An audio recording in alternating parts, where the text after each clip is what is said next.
বউ পাল্টানো যায়, প্রতিবেশী পাল্টানো যায় না। বর্ডারের যে প্রতিবেশী ভারত, এই প্রতিবেশী কিন্তু আমরা পাল্টাতে পারবো না। তাহলে এখন প্রতিবেশীর সাথে যদি আমাদের বৈরী সম্পর্ক থাকে, তারাও ক্ষতিগ্রস্ত হবে, আমরাও ক্ষতিগ্রস্ত হব। এই দেশে হিন্দু, বৌদ্ধ, খ্রিস্টান, বিভিন্ন ধর্ম, বর্ণ, মত পথের মানুষ বাস করে। সকলের অধিকার প্রতিষ্ঠায়, সকলের অধিকার সুরক্ষায় গণ অধিকার পরিষদ অঙ্গীকারাবদ্ধ।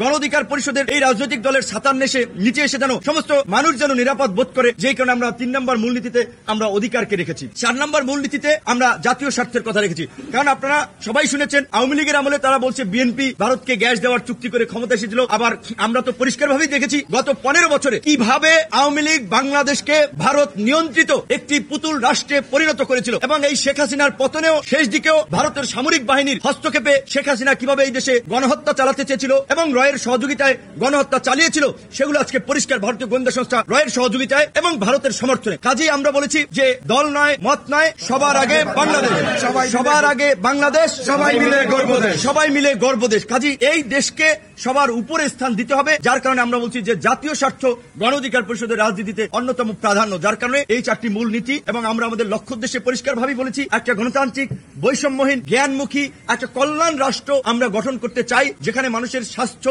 শিক্ষার মতো মৌলিক অধিকারগুলো হবে সার্বজনীন এবং কোন পরিবারতন্ত্র কিংবা কোন কর্তৃত্ববাদী শাসন যেন স্থায়ীভাবে আস্তানা না গেড়ে বসতে পারে। ওইটা কিন্তু 2021 সালের 26 অক্টোবর আমাদের ঘোষণাপত্রে 21 দফা কর্মসূচিতে আমরা বলেছিলাম, একই ব্যক্তি একই সাথে দলীয় প্রধান এবং সরকার প্রধান হিসেবে থাকতে পারবে না। একই ব্যক্তি 2 বারের বেশি প্রধানমন্ত্রী হিসেবে থাকতে পারবে না। এটা কিন্তু এখনকার চমক না, 21 সালেই কিন্তু আমরা বলেছি। তো আপনারা যারা তাৎক্ষণিক নোটিশে এখানে এসেছেন তাদেরকে ধন্যবাদ। আপনাদের যদি কোনো প্রশ্ন থাকে আমরা উত্তর দিব, না হলে আমরা শেষ করব। আচ্ছা, প্রথমত দেখেন, আমরা পরিষ্কারভাবেই বলেছি যে ওই গ্রামে মানুষ ধরেন হাসি ঠাট্টা করে বলে যে বউ পাল্টানো যায়, প্রতিবেশী পাল্টানো যায় না। তো এই যে আমাদের 4500 বর্ডারের যে প্রতিবেশী ভারত, এই প্রতিবেশী কিন্তু আমরা পাল্টাতে পারবো না।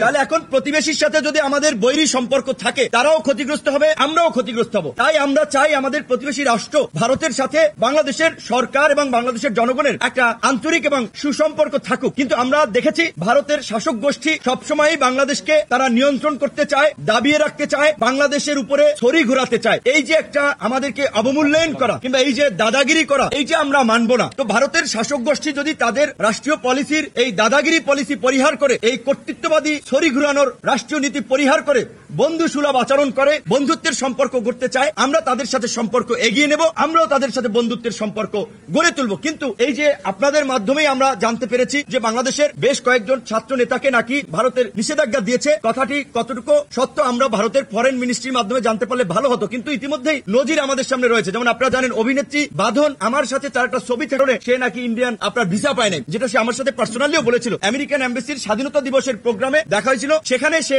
আমার সাথে একটা ছবি তুলেছিল, সেই কারণে তার ইন্ডিয়ান ভিসা হয় নাই। তো কেন ভাই, আমরা তো সরকারে ছিলাম না, আমরা তো মানে একেবারে ভারতের শত্রু হয়ে যাওয়ার মতো কোন রাজনৈতিক দলও ততদিনে ছিলাম না। আমরা একটা উদীয়মান রাজনৈতিক দল, 5 বছর 6 বছরের রাজনৈতিক অগ্রযাত্রায় নিজেরা বেড়ে ওঠার চেষ্টা করছি। সেই ক্ষেত্রে এরকম উদীয়মান শক্তি রাজনৈতিক দলগুলোকে যদি ভারত বন্ধু না মনে করে, তাহলে বাংলাদেশের জনগণের সমর্থন তারা হারাবে। আমরা আশা করি যে ভারতের এই ধরনের ভ্রান্ত নীতি যদি থেকে থাকে, সেটা ভারত প্রত্যাহার করবে বা সুবিবেচনা করবে। আচ্ছা, এখন শোনেন, এইটা শোনেন, রাইট, এইটা আপনাদের একটু বিষয় দেখেন, নির্বাচন কমিশনের যে রাজনৈতিক দল বা নির্বাচনের জন্য প্রতীকগুলো, আমার কাছে এগুলো অদ্ভুত এবং হাস্যকর মনে হচ্ছে। কি খাট, সোপা, এইগুলো একটা নির্বাচনী প্রতীক হয়? তো এখন তাদের লিস্টে যা আছে সেখান থেকে একটা সিলেকশন করতে হয়। পরবর্তীতে হয়তো নির্বাচন কমিশনকে আমরা আবেদন জানাবো, বা যেমন রাজনৈতিক দলগুলোকে যেন একটু দেখতে ভালো, শুনতে ভালো এবং একটু এরকম একটা মানে বলা চলে একটা রুচি সম্মত একটা প্রতীক যেন সব রাজনৈতিক দলগুলোকে দেয়। তবে আমরা যে প্রতীকটা পেয়েছি, একদিকে এটা একেবারেই জনগণের সাথে, সারা দেশের মানুষ চিনে, তাদের কাজের সাথে সম্পৃক্ত,